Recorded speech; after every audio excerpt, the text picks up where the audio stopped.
For the first time after her re-election, Sheikh Hasina, the Prime Minister from Bangladesh, gave an interview to an international broadcaster, and that was with Deutsche Welle. We talked about her priorities, about her fears, and what she wants to leave behind once she will have left the office.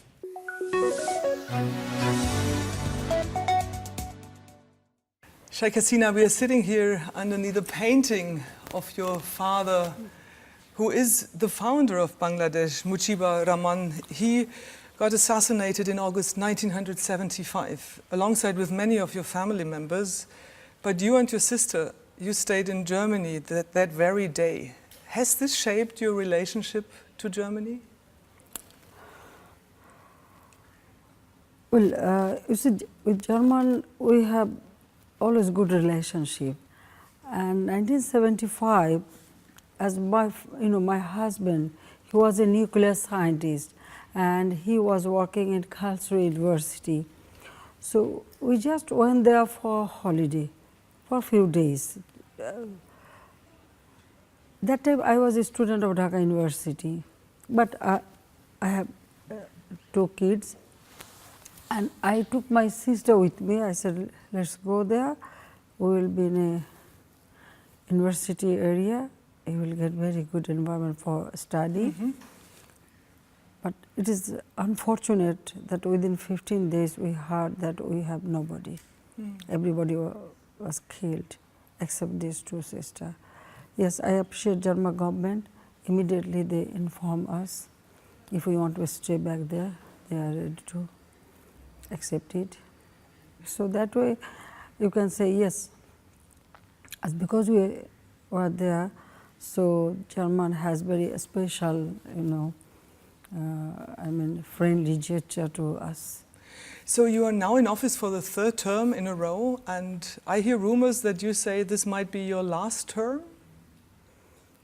I want to, well, it's, consecutive third term, and before that I was Prime Minister, so it's my fourth term, so I don't want to continue more.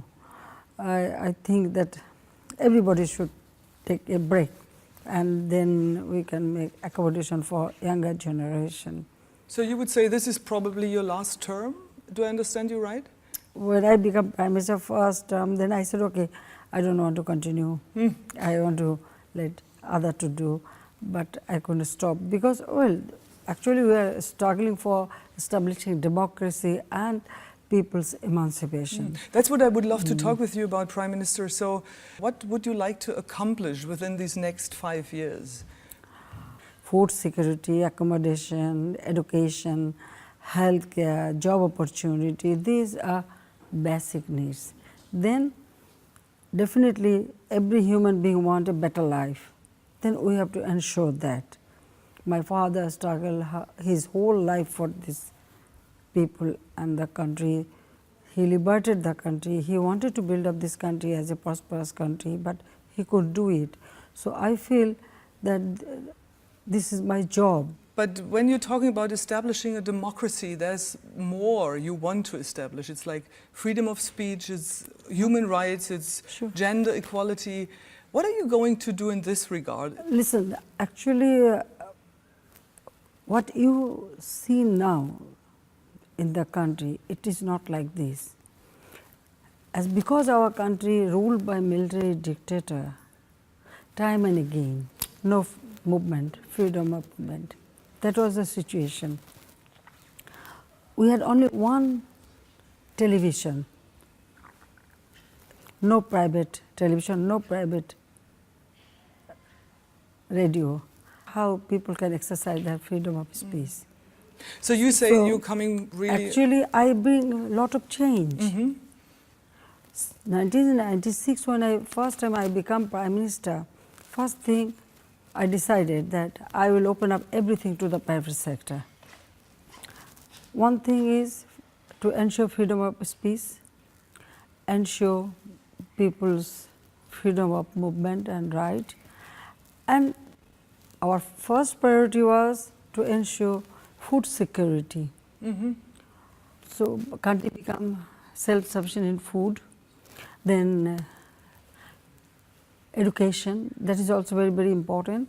Because unless you educate people, how can you build up this country as a poverty-free country? So, Prime Minister, would you consider education one of your priority? We took initiative that we should ensure that each and everyone should get food security and side-by-side education. We started building schools where there is no school and also encourage children to go to school.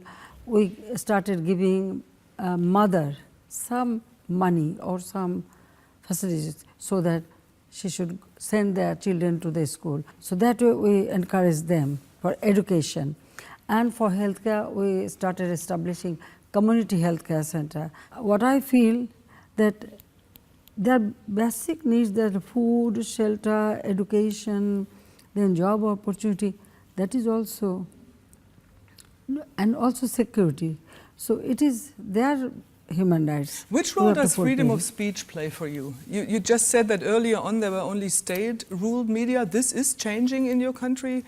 Is it like also a basic need that people have the freedom of expression? Oh yes, of course, they can. And you support that 100%? 100%. Also critical voices who criticize your style of leadership or your decisions? Would you say Well, this is part of a democracy? Listen, if you work more, then you will hear more criticism.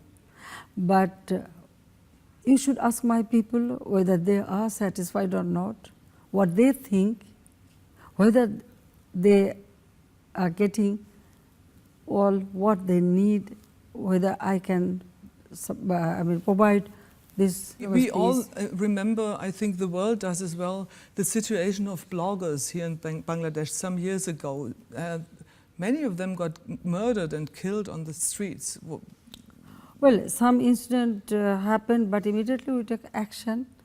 Now, you know, the terrorism become a worldwide problem, and Bangladesh also face some extent. But immediately we take action. We declare zero tolerance to terrorism, and we could have controlled that. Yeah. How do you do that? I mean, zero tolerance, it sounds so easy to do.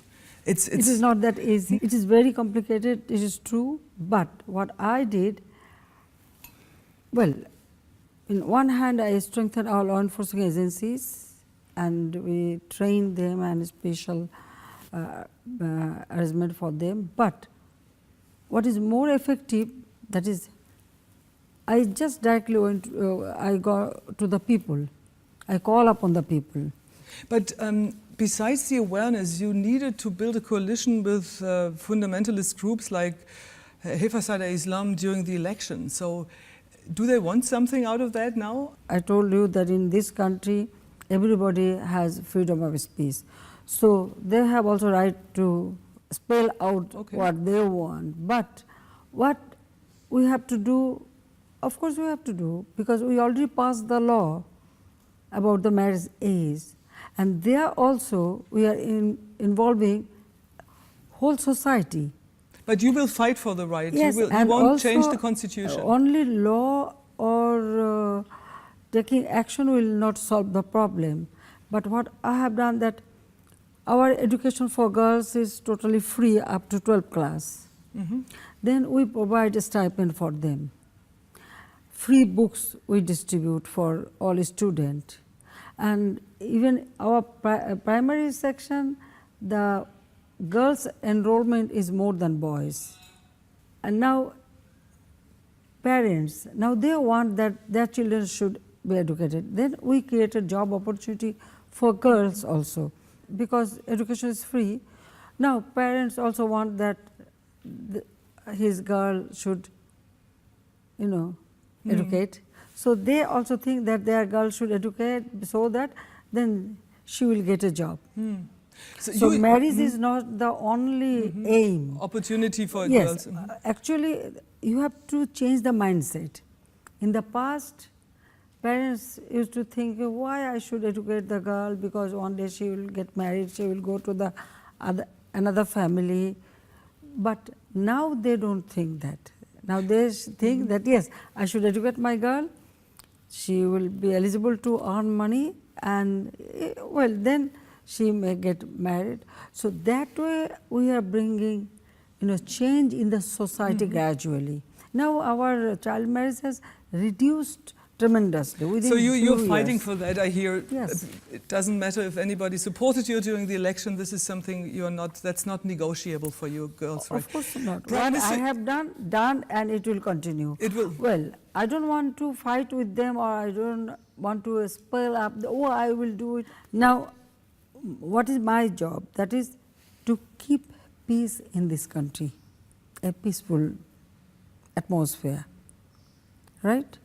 So, well, I've told you the people have every right to speak what they want to, but what is good for the country, good for the people, good for the girls, boys, or human being, that is my concern, and of course we will do that.